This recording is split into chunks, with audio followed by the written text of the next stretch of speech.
back down again, then they were perfectly happy to do it. White men have done much worse things in Zaïre than that, but maybe not much sillier. The trek up to the visitors' hut was strenuous and involved plenty of stops for sharing our cigarettes and Coca-Cola with the bearers, while they frequently redistributed the bags of Dickens and computer magazines between themselves and experimented with different and novel methods of keeping them on their heads. For much of the time we were tramping through wet fields of sago, and a foolish but happy thought suddenly occurred to me.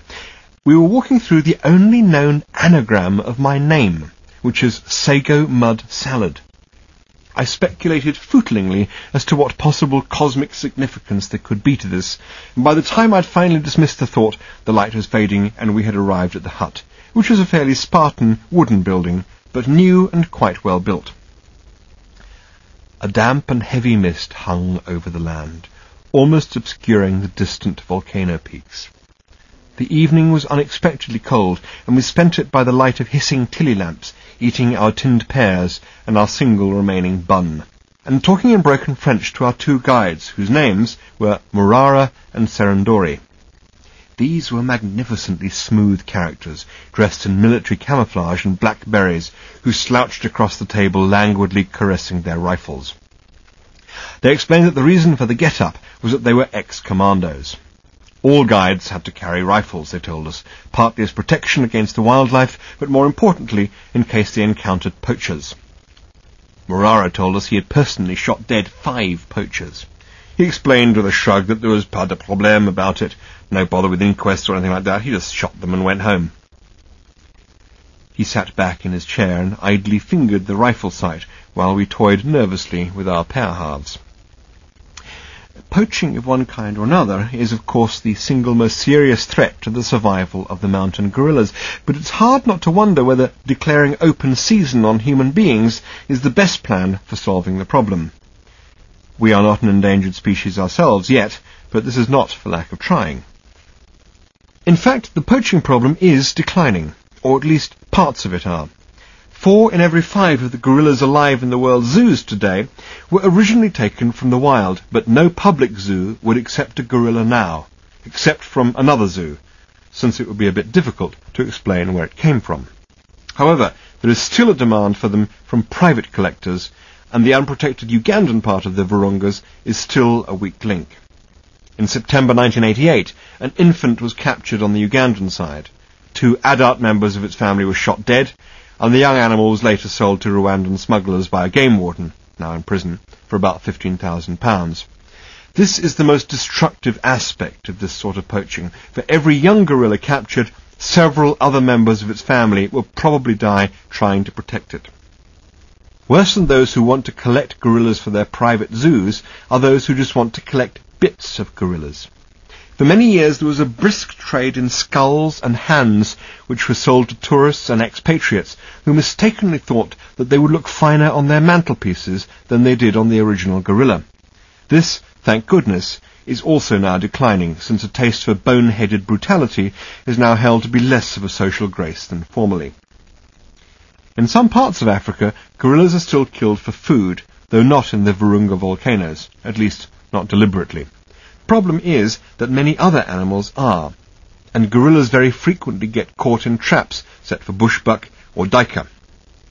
A young female gorilla called Josie, for example, caught her hand in a wire antelope snare and eventually died of septicemia in August 1988.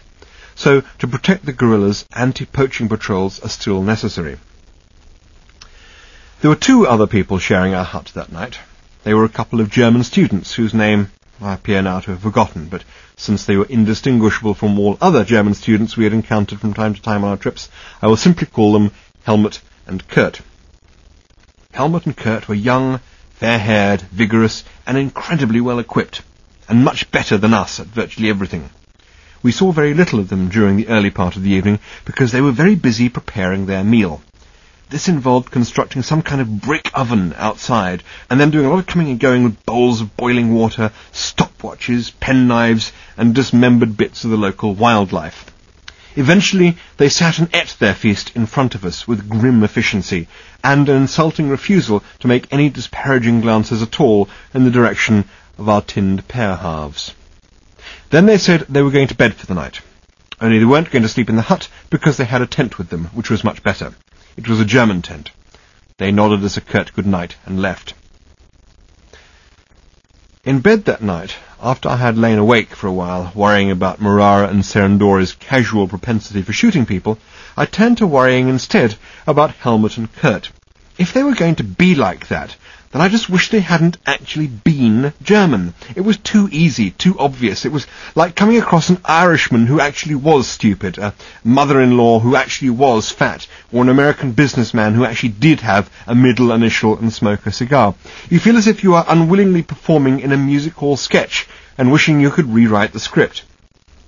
If Helmut and Kurt had been Brazilian or Chinese or Latvian or anything else at all, they could have behaved in exactly the same way, and it would have been surprising and intriguing, and, more to the point from my perspective, much easier to write about. Writers should not be in the business of propping up stereotypes. I wondered what to do about it. Decided that they could simply be Latvians if I wanted, and then at last drifted off peacefully to worrying about my boots. Mark had told me before we went to bed that when I woke up, the first thing I had to remember was to turn my boots upside down and shake them. I asked him why. Scorpions, he said. Good night.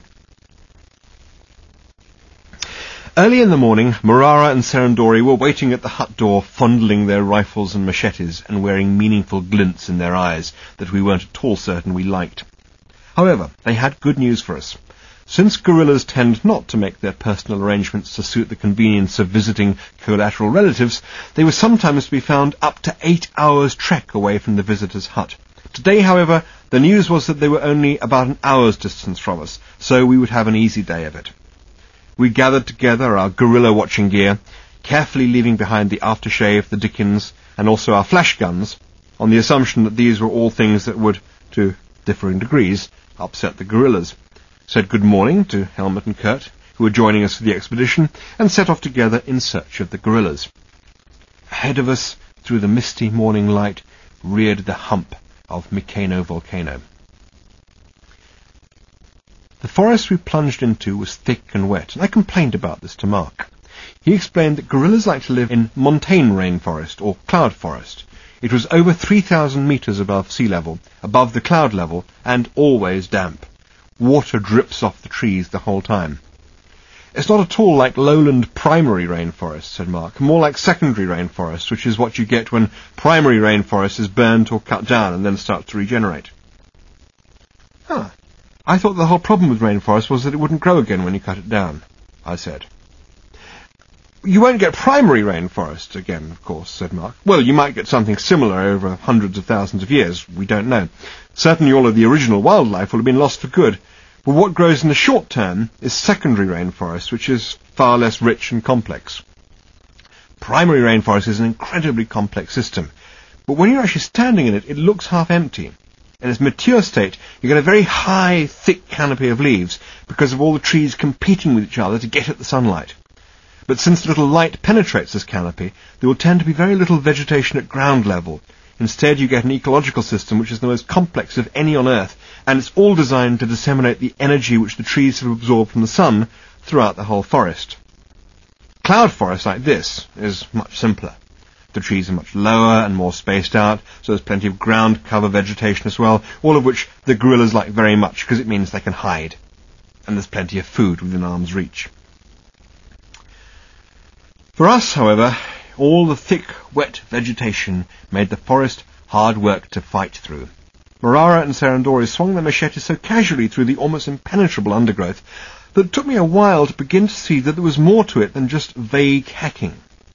Machetes are a very specific shape, a little like the silhouette of a banana with a fattened end.